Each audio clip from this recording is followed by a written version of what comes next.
बोलायला विचारताय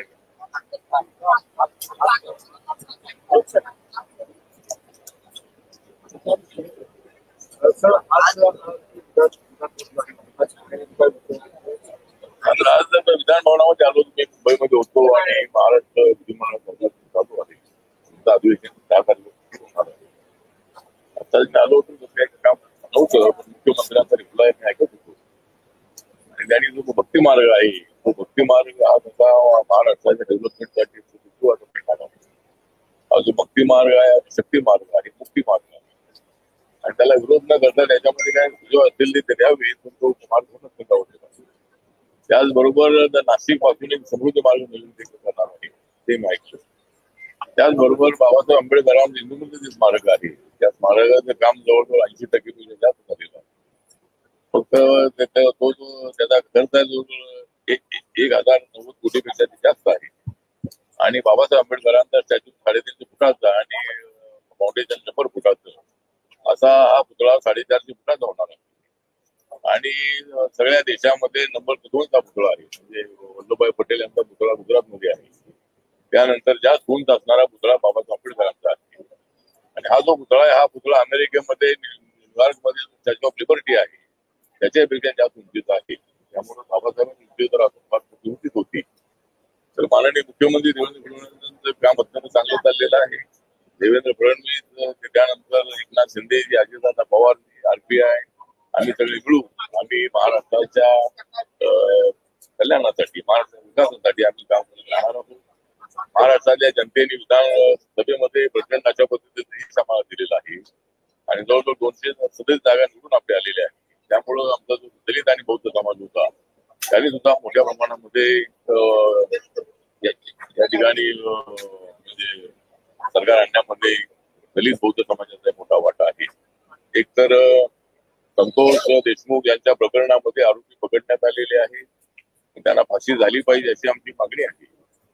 त्याचबरोबर सोमनाथ सूर्यवंशी या परभणीमध्ये पोलिसांच्या मारहाणीमध्ये त्याचा मृत्यू झालेला आहे पण अद्याप पोलिसांवरती कारवाई होत नाहीये. तशी कारवाई लवकरात लवकर व्हावी अशा पद्धतीची आपली मागणी आहे. देवेंद्र फडणवीस त्याचा निर्णय लवकर घेतील अशी आम्हाला अपेक्षा आहे. दलितांचे जे प्रश्न आहेत त्या प्रश्नांकडे अजूनही चांगलं लक्ष दिलं पाहिजे. माननीय अजितदादा पवार जे बजेट सादर करणार आहे त्याच्यामध्ये शेड्यूल कास्ट आणि शेड्यूल ट्राईबचं जे 20% पॉप्युलेशन आहे तर तेवढी भागीदारी त्यामध्ये त्या बजेटमध्ये असावी अशा पद्धतीची आपली मागणी राहणार आहे. आणि आमचा रिपब्लिकन पार्टी ऑफ इंडिया हा महायुती सोबत आहे. येणाऱ्या ज्या स्थानिक स्वराज्य संस्थांच्या निवडणुका आहेत त्या निवडणुका महायुतीतून सगळ्यांनी लढाव्या अशा पद्धतीची सूचना आपली आहे आणि आम्ही सगळे मिळून जर निवडणुका लढलो तर आम्हाला प्रचंड अशा पद्धतीचं यश मिळणार आहे. दुसरा मुद्दा जो आहे तो सारख्या बहिणीचा मुद्दा आहे. तर आमच्या पक्षाच्या वतीने आपली मागणी अशी आहे की आपण 1500 रुपये महिन्याला लाडक्या बहिणीला देण्याचा निर्णय घेतला. माननीय एकनाथ शिंदे यांच्या नेतृत्वाखाली जे सरकार होतं त्यांनी 1500 रुपये महिन्याला देण्याचा निर्णय घेतला म्हणजे एका वर्षाला 18,000 रुपये.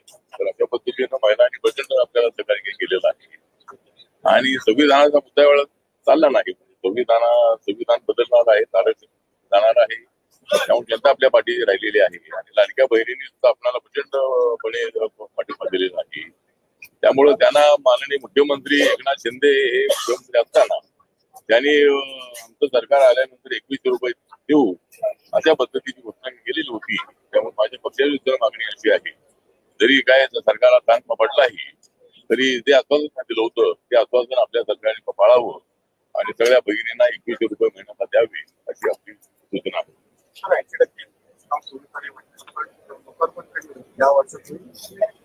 नाही लोकार्पण म्हणजे बाकीचं काम जे आहे ते पूर्णत्वाला आलेलं आहे परंतु जो पुतळा आहे त्या पुतळ्याचं जे काय अनेक लोकांनी काही शंका कुशंका घेतल्या होत्या. अनेक लोक दिल्लीला जाऊन बघून आले आम्ही बघून आलो आणि सगळ्या टेक्निकल स्टाफने बघितलेला आहे आणि तो पुतळा ऑर्डर देण्यामध्ये थोडा उशीर लागलेला आहे. त्यामुळे हा काम राम सुतार आणि सुतार करतायत, पण ते काम पूर्ण होण्यासाठी अजून 1.5 वर्षाचा कालावधी लागेल असं त्यांचं म्हणणं आहे. त्यामुळं थोडा वेळ जरी लागला तरी हरकत नाही, पण स्मारक हे मजबूत झालं पाहिजे, चांगलं झालं पाहिजे आणि जगामध्ये चर्चेला जाईल अशा पद्धतीने ते स्मारक होणार.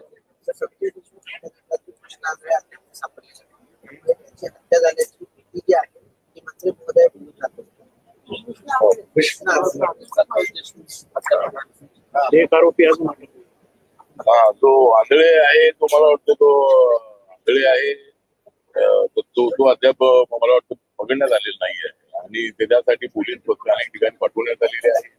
अजून तो सापडत नाहीये, पण तो सापडला पाहिजे. आपलं महाराष्ट्र पोलीस, आपलं मुंबई पोलीस अत्यंत ऍक्टिव्ह आहे, आपलं क्राईम डिपार्टमेंट अत्यंत ऍक्टिव्ह आहे, सीआयडी डिपार्टमेंट अत्यंत ऍक्टिव्ह आहे. त्यामुळे त्याला लवकरात लवकर पकडलं असे आपलं मत आहे.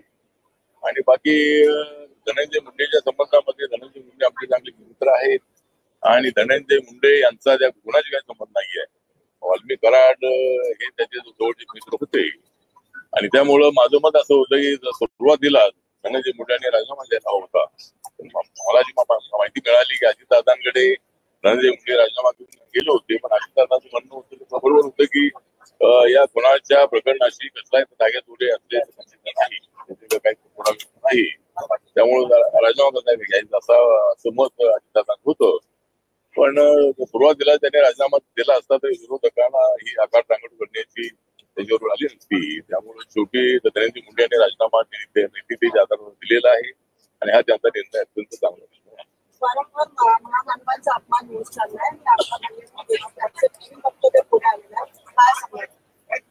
तर महामानवांचा जो अपमान आहे, अपमान होता कामा नये. महामानवांनी आपल्याला घडवलेला आहे, महामानवांना आपण करून आहोत.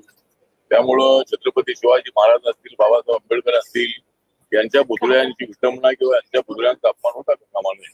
त्यासाठी पोलीस यंत्रणेने सतर्क राहणं अत्यंत आवश्यक आहे. अशा घटना घडणाऱ्यांना मला वाटतं मोठी शिक्षा जी आहे दिली पाहिजे, त्यांच्यावर ते दरवाजा गुन्हा लावला पाहिजे, अशा पद्धतीची आपली मागणी आहे.